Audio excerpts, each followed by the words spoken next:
perhaps middle of the night to all of you. Thank you so much for joining us. My name is Susan Barber, and I am the curator of the community education events for the Elisabeth Kübler-Ross Foundation. I'm so very grateful today to have you all with us. For those of you that were here last week, Ann Randolph, my writing teacher, dear friend, mentor, and extraordinary storyteller, is joining us today for Stories That Heal. I apologize to all of you that were here last week with the expectation that you would receive a recording, as I was. Zoom had a snafu. And so we are redoing this today, and we are recording this. And so far, so good. If anybody would like to put up in the chat where it is that they are Zooming in from, that's always really wonderful to see.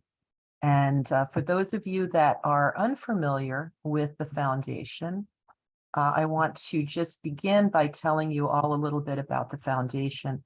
I had a meeting with Ken Ross, who is the president of the foundation, Elisabeth's son, last week, and he updated me on a lot of things that are happening. I also want to thank all of you that are in a position to make a donation. This was really wonderful. Our community education programs are supported solely by donations. There's no grant funding. We don't receive any money to host these. So we're really grateful for those of you that are in a position, which not everybody is, to make a donation when you're registering.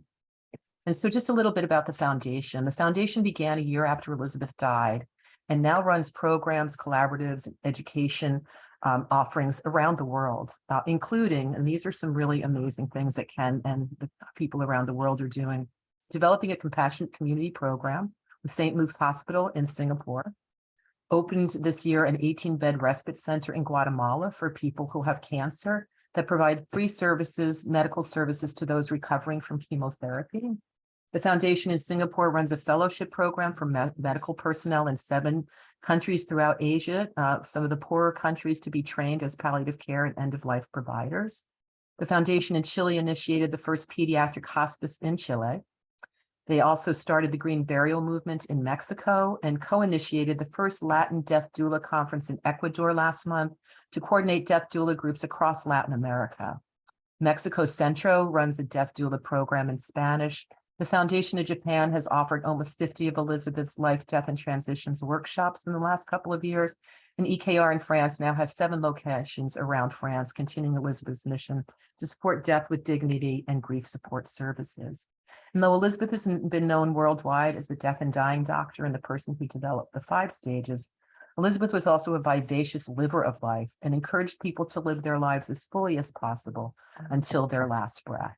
So in the spirit of Elisabeth's work, we offer this workshop in the hopes that it brings healing and comfort and care to each of you. At this point, I am going to ask Ann to join us. She is here, and Ann has been part of my life for the last, I don't even know how many years. I saw her at a performance and she had room in a workshop, and she just announced from the stage, "There's one more spot in the workshop," and my hand shot up without my body having any idea what happened. And that changed my life in ways I can't begin to tell you. I've just completed, as some of you know, a 300, almost 400-page manual for a palliative care training program we're offering in prisons. And without the work I've been doing with Ann for the last 10 years or lifetimes, that would not have been possible. And we began that training yesterday with the manual. There are 12 men in the training. We're in tears at the end. They were so grateful for the information and for the support to do work that they are eager to do. So in that spirit, Ann, I want to introduce you. And I also just briefly want to say that Ann is an incredibly generous person. One of the things that she's offered to the foundation to help us do some fundraising for this education department is an opportunity for people to participate in her Unmute Yourself, Your Story Matters workshops, which was a godsend during the pandemic to me and a huge community of people. Half of the registration fee for that month-long workshop goes to the foundation if you register through a link that I will put up later.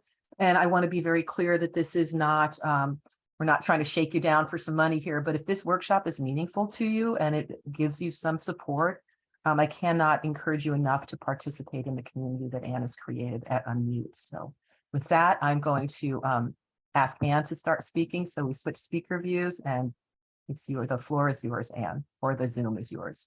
The Zoom is mine. Well, thank you, Susan, for that wonderful introduction. And I just want to share with everybody that it means a lot to me for you to be here today, that you have taken the time to write about your life. And that is what we are going to be doing in this hour and a half, is writing about our life and writing about challenging feelings, feelings of grief and sadness, maybe anger, rage. And it takes immense courage to write your feelings on the page, because maybe you're thinking that perhaps if you write them, you'll revisit that or go back to that time in your life where you were really feeling that, or maybe you're in the midst of a situation right now. Maybe you're caretaking somebody who is dying, or you're facing an illness yourself, and you feel like if you put it on the page, it might feel overwhelming or out of control. And I want to assure you that although you may be having those feelings, there have been studies after study about the healing benefits of writing about loss, writing about grief. As Robert Frost says, you write your way through it. I think the way through it, you have to go through it in order to be able to really let yourself express those immense feelings that keep coming up like waves of grief and sadness. And I want to share a little bit about my own story here. And before I do that, just talk a little bit about the benefits of writing about it. James Pennebaker was one of the first people who did a study and saw that if you write 4 consecutive days in a row, 15 minutes a day, that the grief begins to move. It's not like this heavy weight. And it also provides like incredible support to immune system, to overall health, to mood, and one begins to get clarity and meaning and understanding and direction. And I never imagined myself that I would be here today and leading people and teaching people to write about grief and loss, and teaching people to write about their life story. My path, and I'm going to share a little bit about my story right now, maybe about 6 minutes of my backstory in case you don't know my story. And to me, I was always writing, and the writing I liked to do was comedy. Early on, 2nd grade, I saw Carol Burnett. She was like, she's my hero. And the sketches that were on the Carol Burnett show, to me, were incredibly painful. Underneath Mama's Family, that sketch, there was great pain where the mother did not understand the daughter, even though it was hilarious. And I knew early on I wanted to follow the footsteps of Carol Burnett. And then she went off the air, and then came Gilda Radner, Saturday Night Live. And I said, this is the path that I want to pursue. And by 30 years old, I was in Los Angeles pursuing this dream and working the graveyard shift at a homeless shelter for mentally ill women. And I took that job so I'd have my days free to create and write. And I also took the job because in college, I couldn't afford the dorms. And I got free room and board living in a state mental hospital in exchange for writing plays with the patients. I'd never done anything like that in my life, but I loved working with a schizophrenic population. So I felt right at home back there at the homeless shelter. And I thought I was 30 years old, and I thought I'd only be there 1 year. I was there 10 years working that graveyard shift. And in that time that I was there, I wrote 5 solo shows, and they won awards, and they got all kind of critics pick, but they were reduced on my credit card. So I kept sinking deeper and deeper in debt as I was promoting and producing my own solo shows. And any agent or network executive that came to see my show, oh my God, they always thought I was too far out or too fringe or spoke about things that were too horrific. And the worst part about this period was that I was lying about what I did. I would go to these fancy Hollywood parties where everybody would start their conversation with, I just sold my first screenplay. I just flew in from Rome. And when the conversation would turn to me, I would say, I just got done picking lice out of a homeless woman's head. I didn't say that, but when I would start to explain my job, I noticed that people would excuse themselves for the shrimp cocktail. So I would lie and pretend that I had a development deal or that I was somebody, And this was really hard for me because I knew the work I did with a homeless woman was worthy. I loved my work, but I just wanted to be making my living in my art. And I saw everybody rising up over me, behind me, going ahead. And I was still at this homeless shelter. And finally, I just picked up the pen with nothing to lose. And I wrote about my feelings about lying, about the brokenness I felt that I might end up homeless too, my life at the shelter at 40 years old.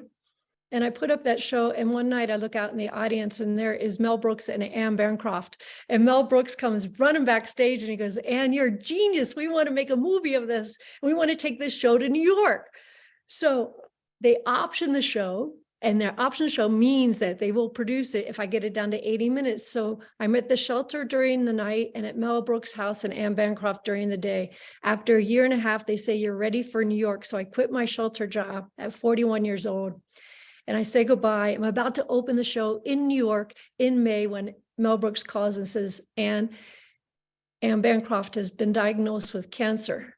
She's going to be okay, but we're going to turn you over to another producer and postpone the opening till August. And I hung up the phone, and my first thought was, thank God Ann was going to be okay. But as the months went on, I heard very little from this producer, and I'm about ready to open my show off Broadway, the dream I've been building to my whole entire life, and hearing very little.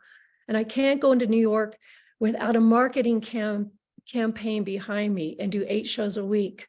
And I want to call Mel Brooks and tell him what's happening. But now I found out that Ann is dying. And I thought, how can I pick up the phone and call about me? So the show opens in New York. Ann Bancroft's in there with her wig from chemotherapy, Mel Brooks, my parents. And the next day I run and get an incredible review in the New York Times, but it's not enough to pack the house. So 3 weeks later, Ann Bancroft calls me and says, Ann, we have to close the show.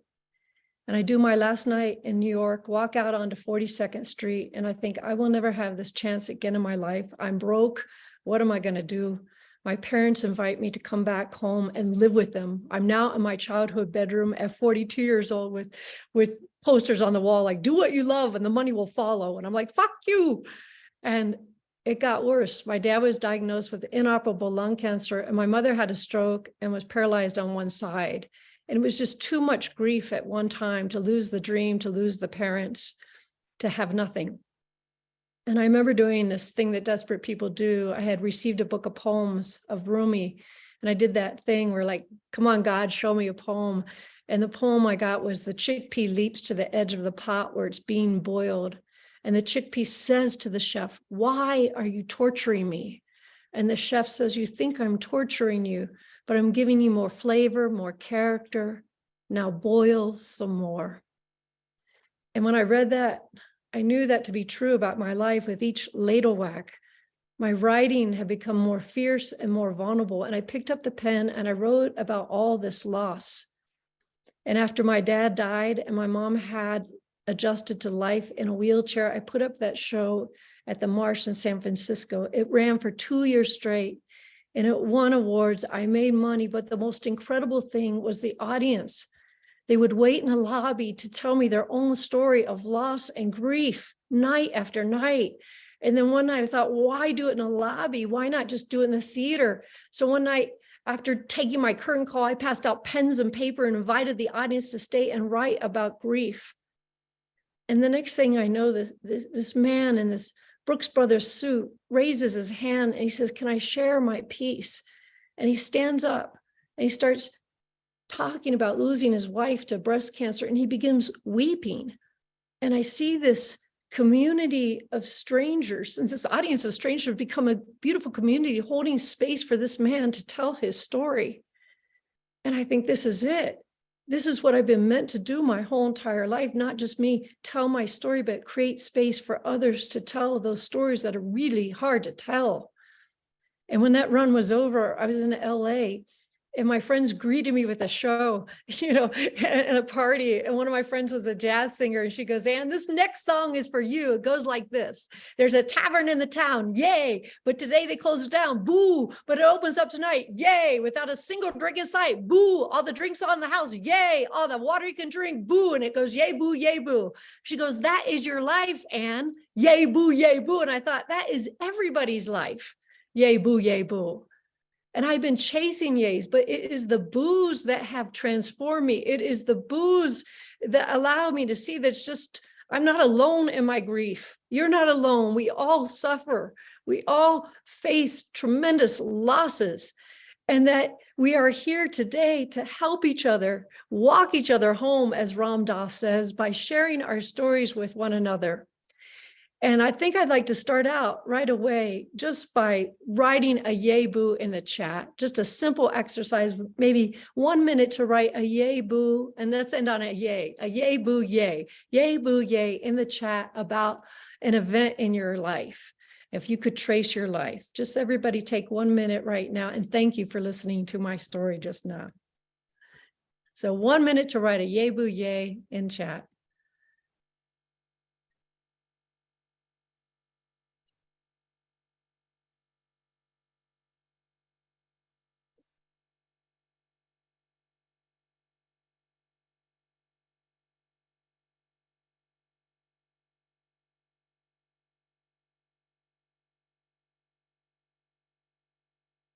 So like, yay, I got married in Las Vegas. Boo, he cheated with a prostitute. Yay. So a yay, boo, yay. Sometimes they're right back to back, the yay, boo, yays.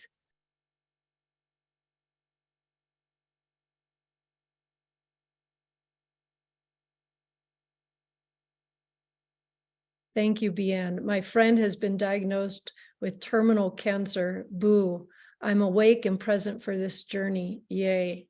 Thank you, Bian, for sharing that. I'm reading some lovely ones here in the chat right now. Lynn Ann McGrail. Yay, I was super close to my brother. Boo, he died way too close. Wait, sorry, boo, he died way too soon. Right, these are wonderful. And before we go on to the next exercise, just look at the honesty and the sharing that's happening out there right now. Thank you. Would anybody like to just say out loud their yay boo in maybe just a couple minutes here, and the experience of writing it just now in yay boo yay? Raise your hand and Susan will call on you. Yes, and thank you. For people unfamiliar with how to raise a hand in Zoom, click on the more to raise your hand, or under, it might be under the smiley face in some places. Divo, do you want to go ahead? And I'm sorry if that was not the correct name.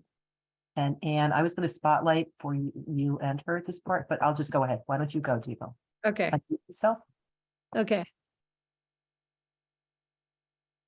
Go ahead. You are. Mute myself. Okay. Just like Ann says, yay, I got a chance to direct on the very last slot of the Grampian contest after 8 years of submitting. Boo, the author wants to direct the project I submitted. Yay, I'm depressed having sushi on Sunset Boulevard with my husband. And we look across the street, there's a tattoo parlor, must be good stories there. Yay, there was. Oh, Deborah, that's wonderful. Thank you for sharing that. Thank you. That was delightful. That's great. Good. Who else out there?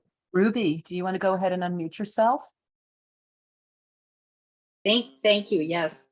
Can we see your face, Ruby? Can we see your face? Oh, Ruby? sure. That would be nice. And if you remember, it's Ruth Sieber. I changed my name to Ruby. Hi, Ruth. Yeah, great to see you. Yay, I had a main role in Sister Act, Mother Superior. Boo, I got an ulcer learning all the extensive lines and songs. Yay, I made it to opening weekend despite being in pain all week. Boo, pandemic shut down the production on opening weekend and I didn't get to perform for the 45 people I sold tickets to. Yay, I had that experience. Wow. Thank you. Thank you for sharing that. Oh, it's so good to see you, Ruby. Thank you. We'll do a couple more and then we're going to have time to share all the way through the session today. So Deb, why don't you go for it? And look at the honesty. I'm just reading the beautiful honesty here in chat. Deb, go ahead and share. Thank you, Anna. I appreciate it, I think. Yay, boo. Yeah, boo. Yeah. Yay, I'm parked next to literary goddess Ann Randolph on Zoom. I can taste and feel the laughter, the wisdom, the words, the feelings. Boo, my ego just showed up and wants to run the show. You can't do this. You never go this far. You'll die with your stories, your life. Yay, I just wrote this.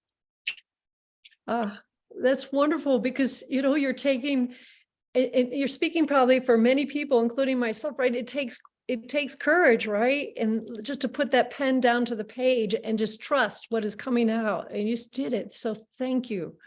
Thank you. Go ahead. Who else, Susan? Do we have somebody else out there? Okay, I'm Lisa, going to, yep, Lisa was I was asking her to unmute. Sorry, I was. okay. Hi. Yay. I went to Paris for 3 months. Boo, the weather sucked and my best friend kicked me out. Yay. I missed my boyfriend. Boo, he had an affair with my best friend while I was gone. And his nickname is Boo. Thank you for reading that. How was that to share just now? Just the honesty and the vulnerability. Hard. Yeah, right. I was Yeah. already crying from your story, so Yeah. And it listening felt good to the get it story. out. Yeah, listening to that and allowing that emotion to come through and allow yourself to feel it on the page. And sometimes we don't feel it when we're writing it, but then when we're being witnessed by another, then that feeling just comes because we're being seen and heard. So thank you. And thank you all who Thank put the you all. honesty and vulnerability there, not only in the chat, but in sharing. And I know there's many more people to share, but I'd like us to go take this yay boo exercise and go a little bit further with it right now. And what I would like us to do is write for 10 minutes straight, stream of consciousness, and I'll give a prompt around this. And it can be continuing yay boo, or it can be taking one of those yays or one of the boos and really drilling down on it. Saying maybe the memory is coming up, you know, you might take that being in Paris, and I'm speaking about, it's you, Lisa, right, that just shared? And did I get your name right? I hope I did. And you might take that moment where you found he was having an affair and write about that. You might take just one boo or one yay and expand upon it. And if you get stuck, like, right, what's next, like a broken record, don't stop until something arrives. And something will always arrive. Whatever you do, do not edit either. Don't worry about spelling or grammar, but just write it. And before we do this longer write, what I'd like to do also is say out loud the invocation and intention for our writing, which I do at the beginning of unmute each time. So before we do this 10-minute write, if we could all say out loud the invocation, and then we'll go right into the write. So, okay. It is, may I welcome today with a spirit of wonder. May I have the courage to speak my truth. May I honor my story and my voice, knowing my story and my voice matter. May I welcome all feelings. To feel is to heal. May I welcome uncertainty, not knowing what words will want to be written or spoken next. May I recognize my humanity in another. And may I trust the deep wisdom within me and call upon this wisdom for guidance. So please keep this invocation in mind now as we write for 10 minutes on either continuing a list of yay boo or picking one of those boos or one of the yays and writing about it. Keep that pen moving. You can do it. Here we go.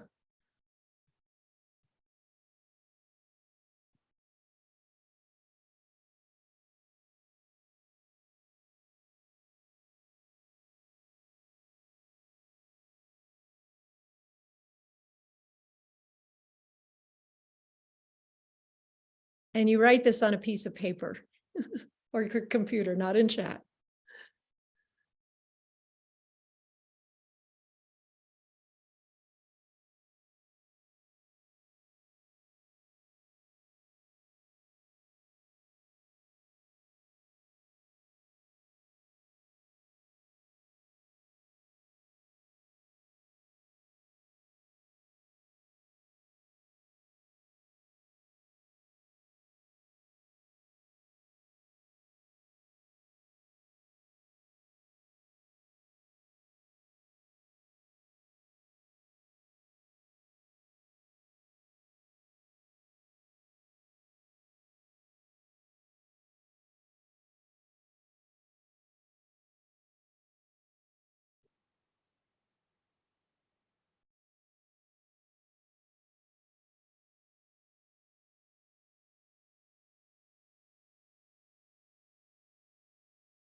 One more minute.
Okay. Thank you again, reading the chat and how much willingness there is in this group just to share where you are right now. So thank you. And I'd love to hear from anybody if they would like to talk about the experience of writing their Yay Boo and maybe read a little bit of it. And Susan will call on you of how it was to put those words down onto the page. Anybody out there, Susan? Yes, Patty has her hand up. Would you like to go ahead and share, Patty? Thank you. And you're muted, Patty, so could you unmute yourself, please? Thank you. I'm sorry. Yay. I am 78 years old and have lived a beautiful and adventurous life. 2 careers, director of sales in hotels and production accountant in films, each for 20 years. Traveled extensively and was able to invest wisely and live a comfortable lifestyle. My late husband blessed me with 3 amazing granddaughters and a 6-year-old great-granddaughter. Boo. I have severe breathing issues, on oxygen 24/7, have a portable unit for when I leave the house. I was very active, volunteered, traveled, and enjoyed doing things with my friends. And there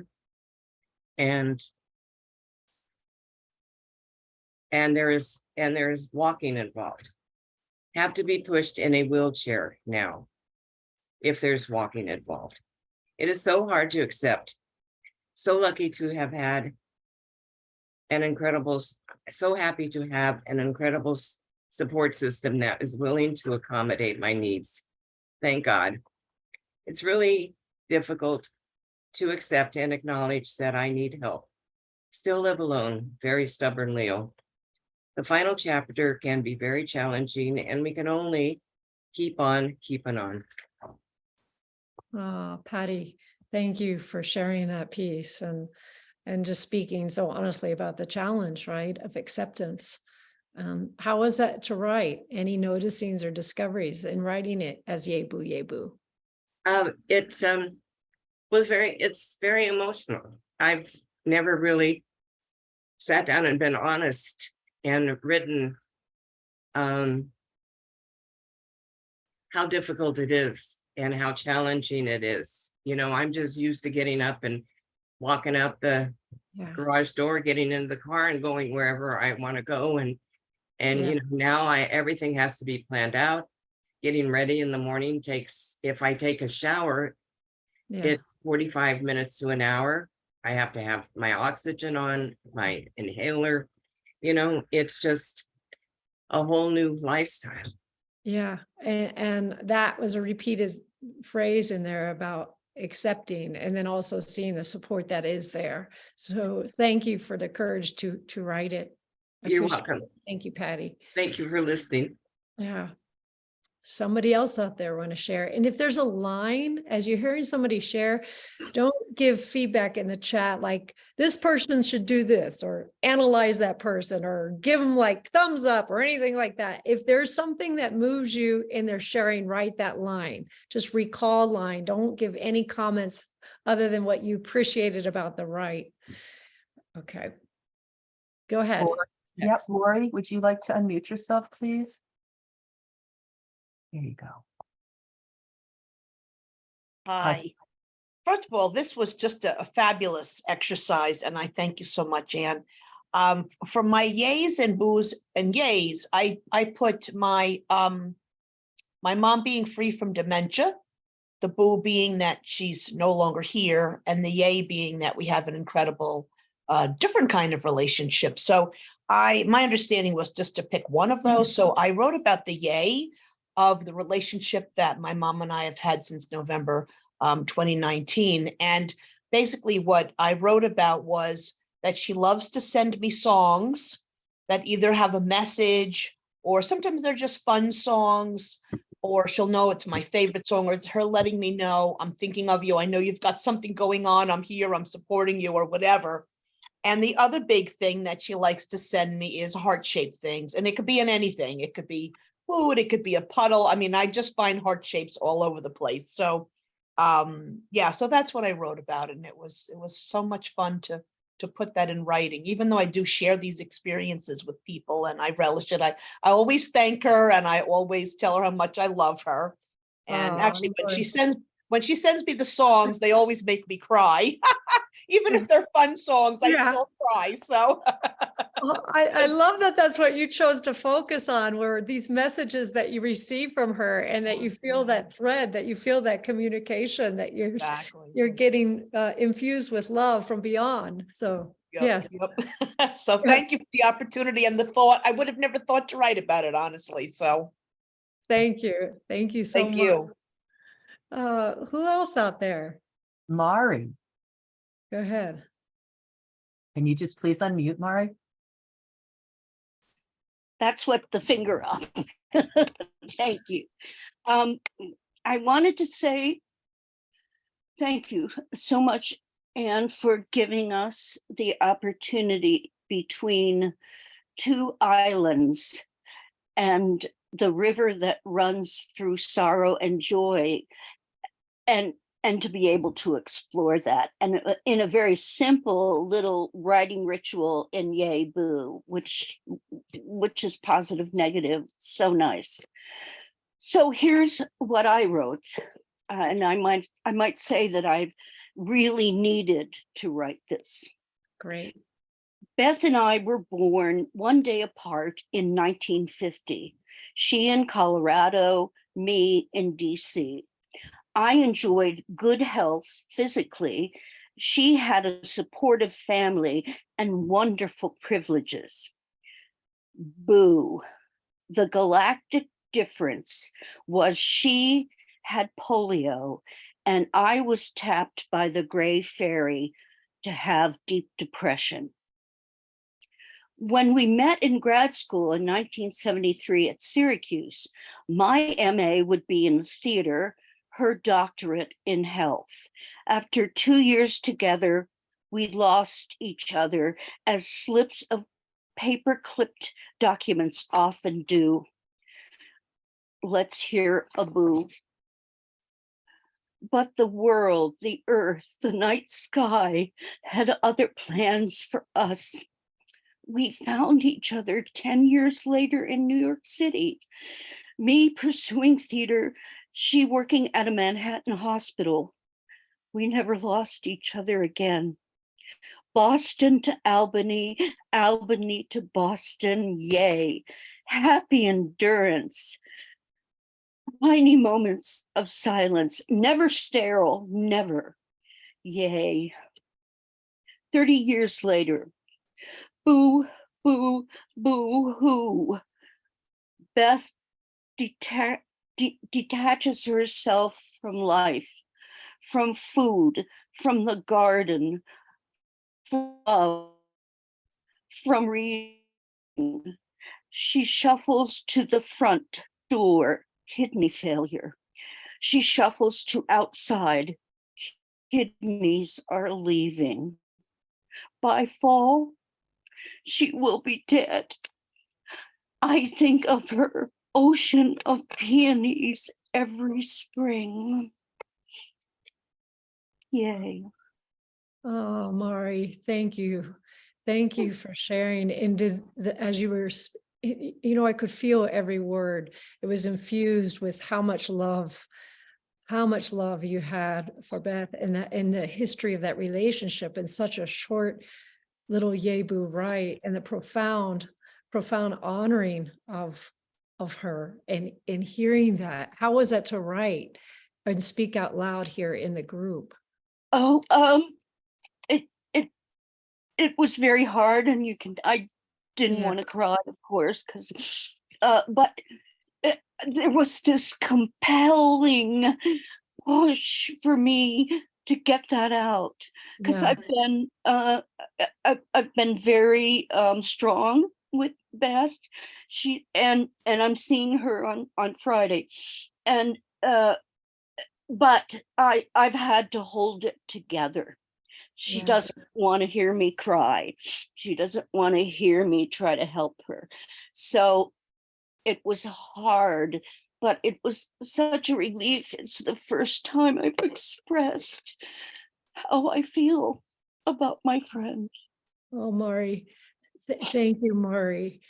And my teacher, just to assure you, always said, Ann, follow the trail of tears. Even though, I'm writing comedy, it's coming from pain. Let yourself cry, let yourself feel. And thank you for sharing with so much authenticity right now, just speaking your truth to us.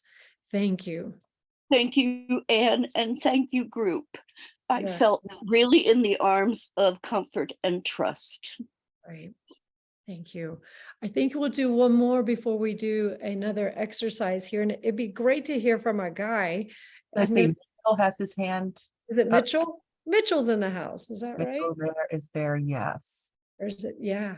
Do you want to unmute yourself there, Mitchell? Thank you. And there's another guy here too. Yes, but Mitchell had his hand up there. So there are many men here. Thank you so much for sharing. Thank you. And it's so great to see you. Mitchell, it's great to see you. It is so great to see you, Mitchell.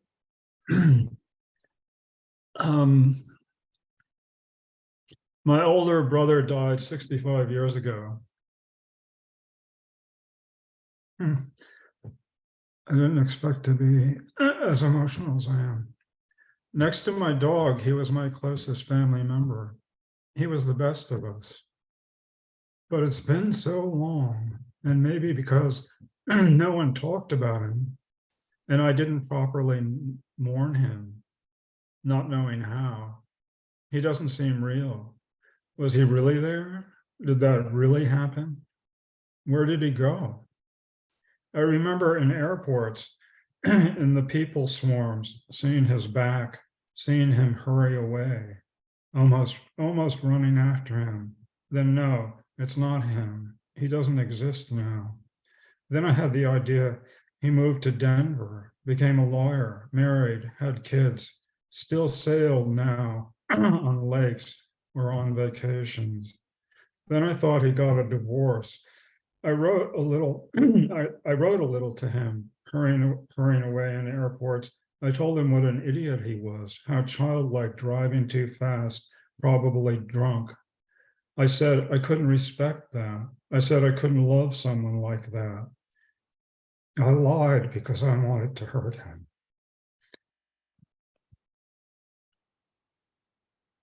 Oh, Mitchell. Like he hurt me. But I didn't hurt him. He wasn't. People say people are dead, but there's no R at all. There's no being. He doesn't exist. I remember the worst part was forgetting what he looked like and what happened. Thank you, Mitchell, so much for that sharing. And I'm just going to read a couple of lines here that people were quoting. I lied because I wanted to hurt him. He doesn't seem real. Where did he go? Just the honesty and the exploration. And how was it for you to write that and then read it out loud? And I thank you so much for again, being able to feel you so deeply in your sharing, Mitchell. How was it for you to share? Well, I was much more emotional in the reading than I expected to be.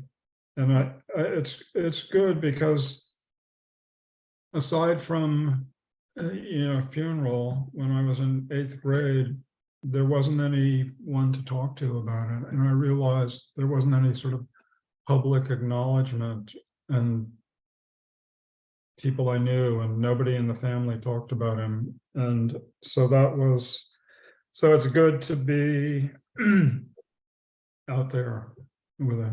Yeah. Yeah. And he really was. He was a wonderful, wonderful boy. He really was. Becoming a man Yeah. when he died. Thank you, Mitchell. Thank you for letting us get to know him and also get to know you through your writing here and deep sharing. So appreciate you. And I see many, many more hands up, and I would love to hear from everybody, but I also want to be able to write some more and do some more exercises here. And what I'd like to continue on is with that theme of Yay Boo and read a poem by Jeff Foster about loss, about grief, and then we'll write again from there, and I'll have a little meditation afterwards. Oh, Susan, do you want to put up that poem? Yes. Do you want that? It's not start close in. Is it start, you start close in, Anne? No. Or is it equal? Okay, here we go. Here we go. Okay. It is by Jeff Foster. You will lose everything: your money, your power, your fame, your success, perhaps even your memories. Your looks will go, loved ones will die, your body will fall apart. Everything that seems permanent is impermanent and will be smashed. Experience will gradually or not so gradually strip away everything that it can strip away. Waking up means facing this reality with open eyes and no longer turning away. But right now, we stand on sacred and holy ground, for that which will be lost has not yet been lost. And realizing this is the key to unspeakable joy. Whoever or whatever is in your life right now has not yet been taken away from you. This may sound trivial, obvious, like nothing, but really it is the key to everything, the why and how and wherefore of existence. Impermanence has already rendered everything and everyone around you so deeply holy and significant and worthy of your heartbreaking gratitude. Loss has already transfigured your life into an altar. Oh, we're going to take that poem, and Susan is going to put it in the chat, and I'm going to do a little meditation now and then bring back that poem into the meditation. And then from that meditation, we will write. And I'm going to plug in my headset here for a second. And you may be already thinking about what lines spoke to you in that beautiful poem by Jeff Foster. Here we go. The gadgetry here. And so I play the harmonium, and I'm just going to play one note of the harmonium here. And I play it in unmute because I feel that the harmonium and the one note of the harmonium allows for the mind and body to become relaxed. And I use a body scan meditation right now just to let ourselves begin to drop into this moment now. Because when our mind and body is relaxed,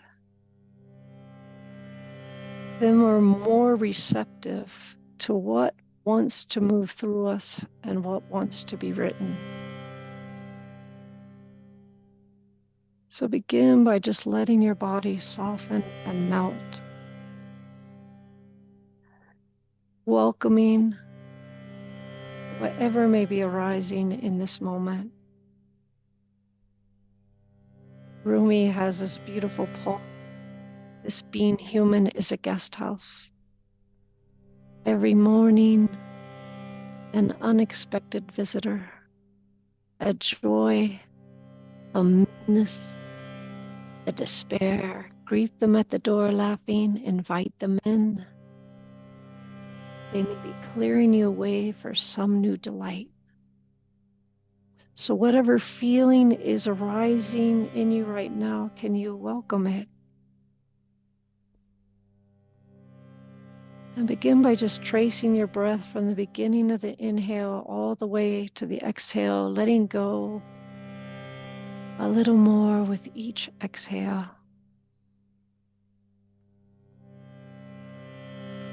And bring your attention to the muscles in your face and your eyes, softening your eyes, letting go of any furrowed brow, letting the gaze turn inward to the deep knowing within, and down to the cheeks and the jaw, letting go of any clenching, any holding.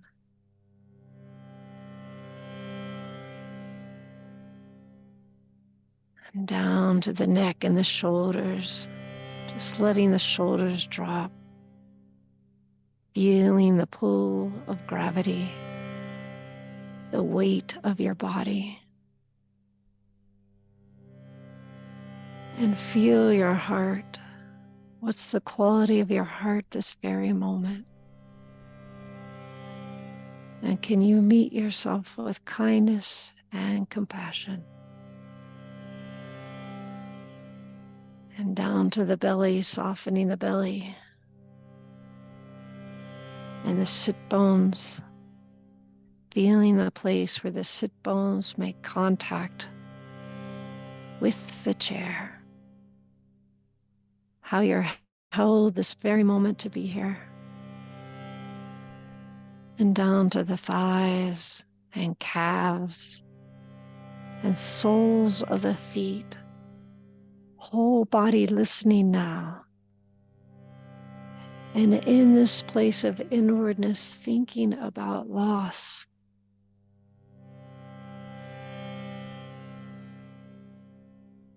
Who have you or what have you lost?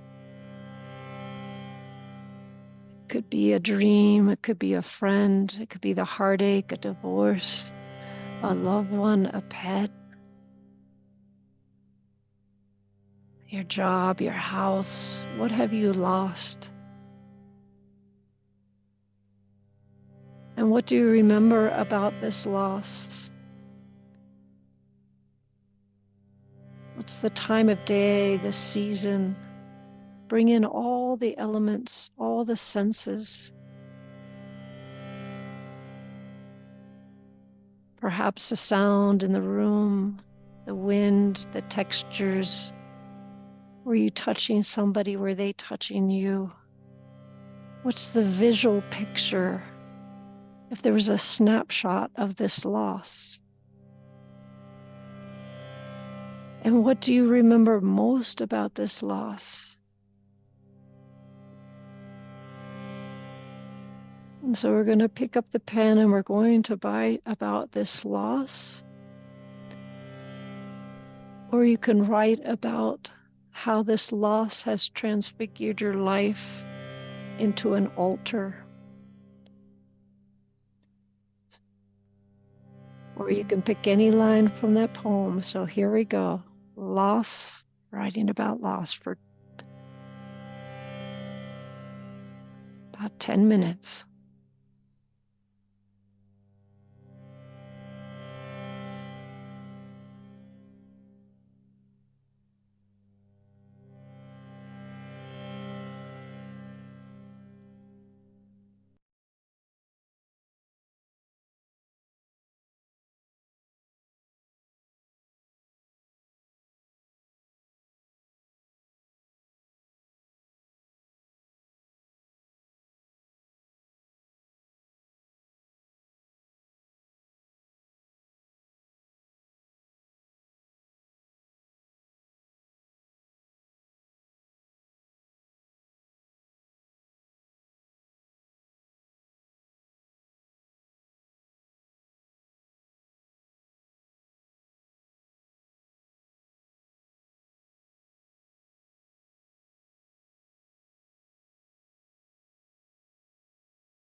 One more minute.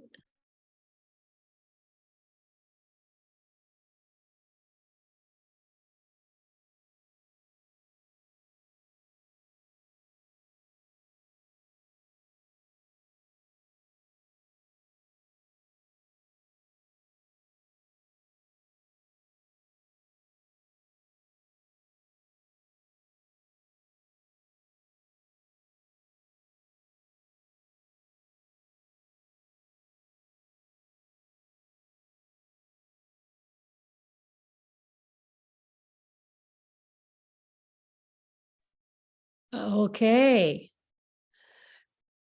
Wow, I would love to hear thoughts on this exercise, or if anybody would like to read theirs out loud, or just, you don't need to read it out loud. You could also just talk about the experience of writing your piece just now, or any thoughts on that poem by Jeff Foster. Oh, and Susan will call on you. Barbara, do you want to go ahead and unmute yourself, please? Sure. Thank you so much. This surprised me. Oddly, and I'll read it. Oddly, I'm okay with losing my looks. It's been a relief, actually, to have had my mother's genes. Yes, thankful, yet what a burden over the years, especially after the rapes of 3rd grade. Damn him. Is he frying in hell? The clouds of depression, anxiety, and fear that hung over me for decades now dispelled in the kindness of plant medicine and a wonderful guide. My hatred for him also tempered, though my 3rd grader doesn't feel so understanding. Her rage inspires me still to fight against injustice with my open heart. I'm proud of me. Go, girl. Not so cute anymore. Not needing to use my looks to help me through single motherhood, through the men's world I worked in for decades, not needing to protect myself. Interesting, relief, like a hot summer rain, deep calm like a sleeping baby breathing. What each new day brings now is such a gift. Such gratitude fills me, life continuing to unfold. What's next? Learning, giving, more giving. Healing, more healing. May I continue to age with grace. Maybe not, but so thankful for this very moment. Thank you for letting me share. Barbara, thank you.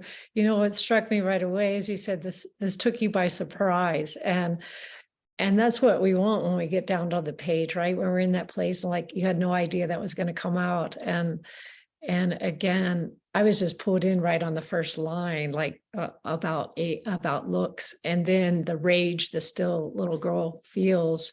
And I'm going to read some of the lines that people pulled out: giving more, giving more giving, healing more healing, and not needing to protect myself like a hot summer rain. Just gorgeous lines there.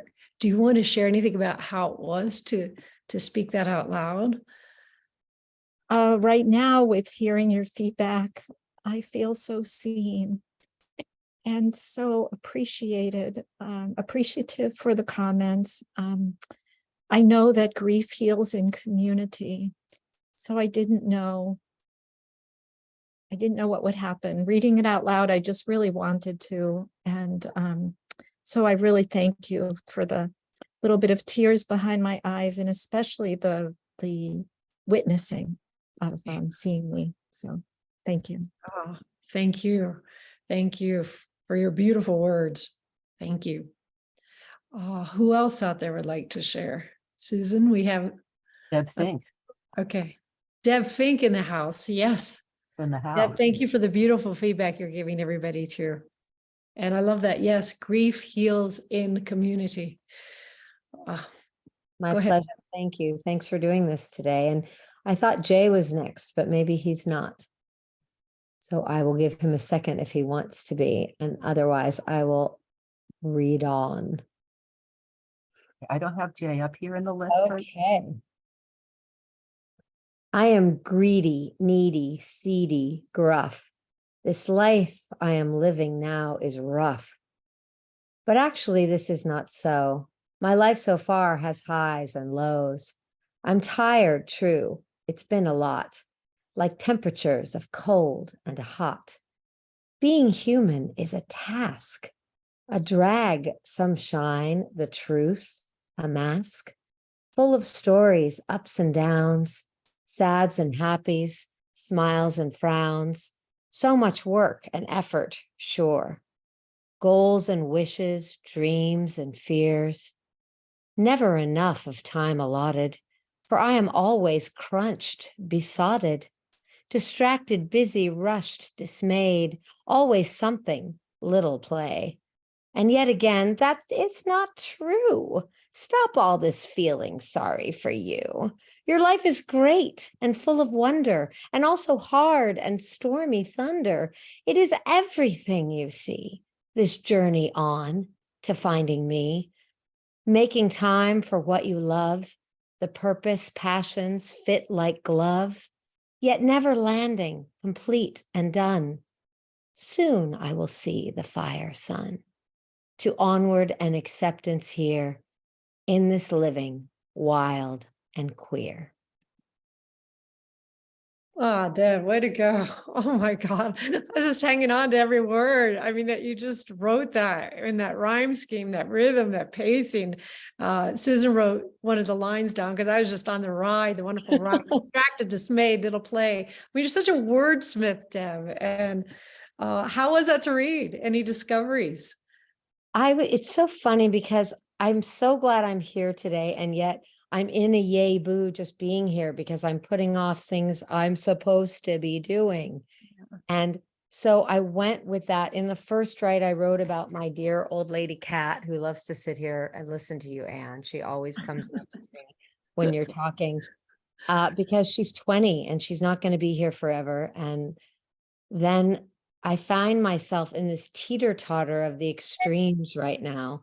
So the gift of getting to be here with everybody today and just try to be calm with that teeter-totter of extremes ended up coming out, which sometimes happens in verse for me. It just spills out when I don't know what to do and I feel like I have no control over myself. And when I meditate a little bit with you and in community like this, sometimes it helps me just be okay with that crazy dance. Oh, I love hearing that, Deb. And it is a crazy dance, right? These wild emotions, and they're swinging all the time within us, right? It's constantly, as Rumi says, a new visitor every day, and sometimes every hour. Joy, meanness, joy, right? And to just ride those waves, and your beautiful expression of being able to speak about these places. So thank you, Deb. So wonderful. Okay, I'm looking at here. We'll do one more and then we have one last little exercise here. Who else do we have out there? I was going to have Todd just so that we have a male voice with each of these. Okay, that's great. Do you want to? Yeah, yay, boo. I was almost hoping I wasn't going to read because I'm not going to actually read. I want to talk about the process again. And I think when you allow us to like meditate and drop into a new place before you give us permission to write and kind of write whatever it is that comes to mind, I started, to see myself like a giant record, and it was where I wanted to place the needle. Where do I want to play? Because there's so many different ways to take loss about people who are past or current and fears of future loss and things like that. And saying, where is it that I want to take my pen? Because some part of me is conscious of that if I allow it to be, or I could just like throw my soul to the wind and see what happens. And it winds up being something more of like a medical instrument to say, where's your mental health? So I just started to go in so many different directions, but I just knew that it was all healthy and needed to be observed and experienced because it was sort of a different type of reflection. It wasn't necessarily like an artistic piece. It served to me more of like a Rorschach test of like what's going on in my inner landscape. So that's I guess the gift and pleasure that we have here sharing this with you. So thank you. I love hearing your process, Todd. And I also love hearing the way you say, I dropped the needle, not sure where it's going to go, And just the way you speak about process is very inventive to me. I've heard you speak before about it. So it's cool to hear your voice and to share that with others here. We'll do one more. I think we do have time for one more before we do one last piece. Yeah, Mary, why don't you go ahead and unmute yourself, please? Somebody that has not gone? Is it, do we have somebody? Mary that's not- Robin? All right. Yeah. Oh, so I wrote not much, but I'll just share before the process for me was just opening up to my relationship to Lush. And there was a lot of, I don't want to say shame, but yes, not shame, but recognition of how I am, have not been able to really fully embrace loss. And so what I've written, which is hard to admit, I haven't been able to really be present, losing Jean-Claude, Nana in our marriage, losing myself to my father's imprint, my cats, my friend Pascal, but also losing New York City, that beautiful apartment, the street with the light dappled through the trees, Beauty Street, Adriana, losing Paris, the beauty and my memories of youth. In the end, we lose everything. Everything slips through our fingers. Loss was something to conquer, but no, that way kept me from feeling deeply that life is alive in all its colors, and sounds. Losing is quite easy to do. The poem comes back to me from Elisabeth Bishop. The Art of Losing is easy. It doesn't come to me completely, but that poem comes to me. Pascal's gift of being present and responding to everything, honestly, without fear, even to his own illness and death. The impermanence of life. I want to be present and accept and feel and lose with love. Oh, gorgeous, really gorgeous. How was that to share out loud? And did the feeling coming up surprise you too? Very different. When I wrote it, I was in my head a little bit, but when I read it, I realized it came from a really deep place. Yeah, and I felt it. We all felt it, and the presence behind each word, and the list, right? The list that you wrote, and people were definitely to lose with love. Ending there, just beautiful. And then the line, I think, Will, you wrote it down, losing myself to my father's imprint, the long list in there. I so appreciate the share. Thank you so much. And that's the beauty, right, of being witnessed. And it's hard for me like to end the session like in 15 minutes, knowing that not everybody has been shared or witnessed. And if there's somebody that you could read this to, when we get offline, somebody that will just listen, not give feedback, but just be a present listener is so important.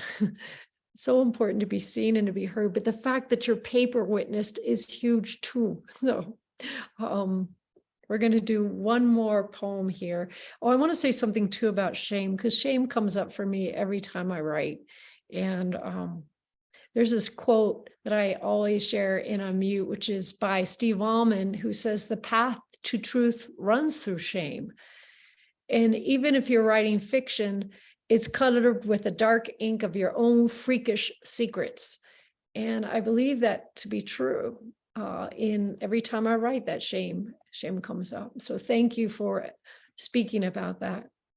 All right, this last poem is from David White, and I will write probably about 5 minutes on this one. And it's called Start Close In. And it's about steps to take. And Susan's going to put it up right now, and I'll give the prompt from it. It's start close in. Don't take the second step or the third. Start with the first thing, close in, the step you don't want to take. Start with the ground you know, the pale ground beneath your feet, your own way to begin the conversation. Start with your own question. Give up on other people's questions. Don't let them smother something simple. To hear another's voice, follow your own voice. Wait until that voice becomes a private ear that can really listen to another. Start right now. Take a small step you can call your own. Don't follow someone else's heroics. Be humble and focused. Start close in. Don't mistake that other for your own. Start close in. Don't take the second step or the third. Start with the first thing, close in, the step you don't want to take. And I think this is a really good poem to end with a writing prompt is, what is the first thing, the step you don't want to take? And maybe the step you don't want to take is reaching out to others. If you're going through, say, caregiving alone, maybe the next step is to join a group or be with other caregivers where you can share your feelings. Or maybe the next step is just being able to sit with your feelings. Or maybe the next step is making a commitment to write and share your feelings. Or maybe the next step is, hey, I'm going to get somebody to sit with me, or come sit with my loved one so I can take a break. Whatever it might be, what's that next step for you? And let's write on that for about 4 minutes. We don't have much time, but you can take these poems and continue to write after we finish. So.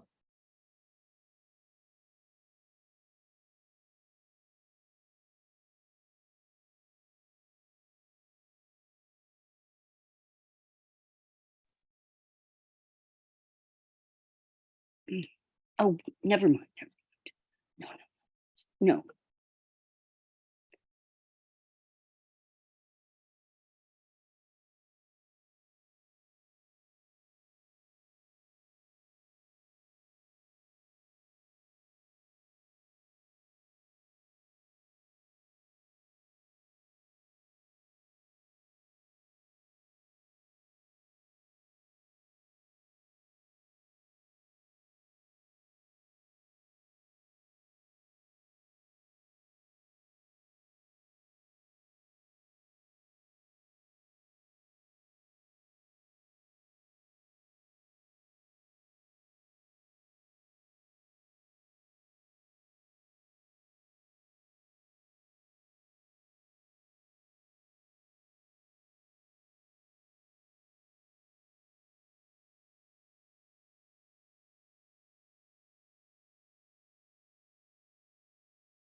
One more minute.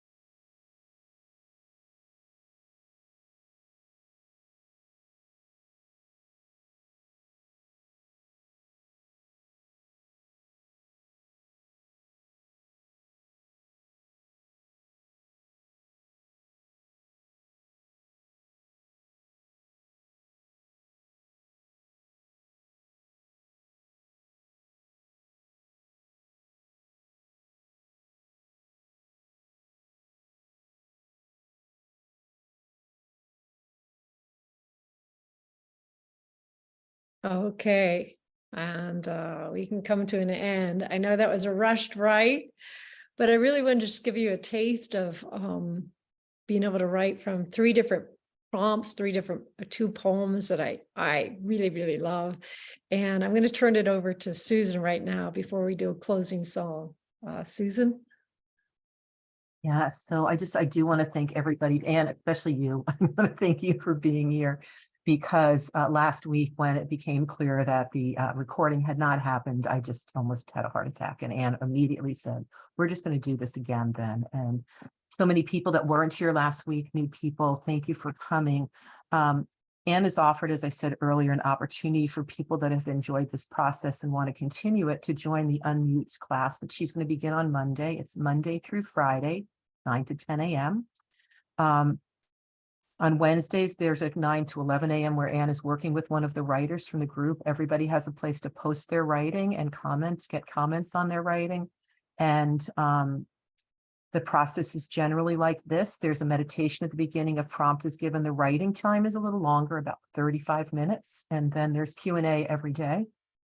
And the cost, Anne is giving us half of the registration fee to the Elisabeth Kübler-Ross Foundation.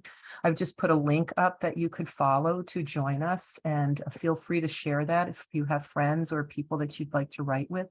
For people who 9 o'clock Pacific time is too early, every day Anne sends out a recording of the session with the prompt that was given, writing, a way to post into the community, and access for us for about a month after the class is over. So it's quite a long time to be able to continue to post writing, to support other people's writing, and mostly to support your own healing.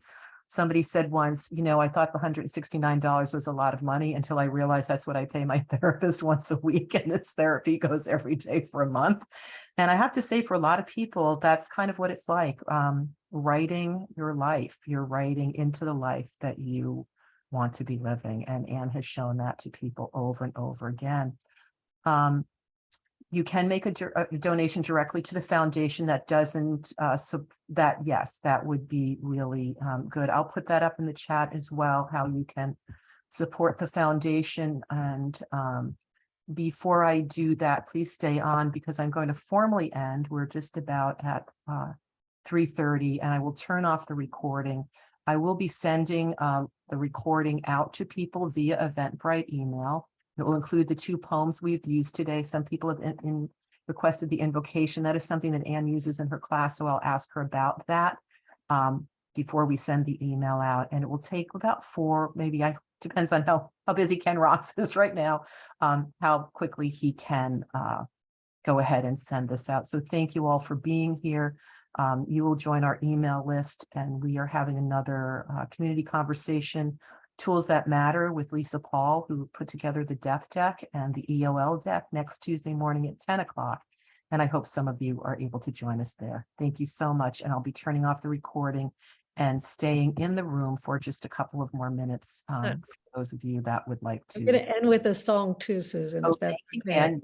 And Okay. I want to thank you, Susan Barber, and for the Elisabeth Kübler-Ross Foundation for inviting me to share the power of writing, really to help us write about these challenging feelings. And there are tremendous benefits from that. And it has saved my life, writing.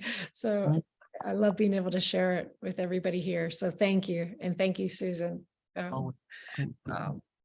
All righty, here we go. I always end Unmute with this song, May All Beings. Miranda McPherson, a meditation teacher. I learned it from her. So here we go. May all beings dwell in the heart. May all beings be free of suffering. May all beings be. May all beings know their wholeness. May all beings be happy and at peace. Thank you all. Bye-bye. Okay. Thank you, Anne. 1 second while I stop the recording, and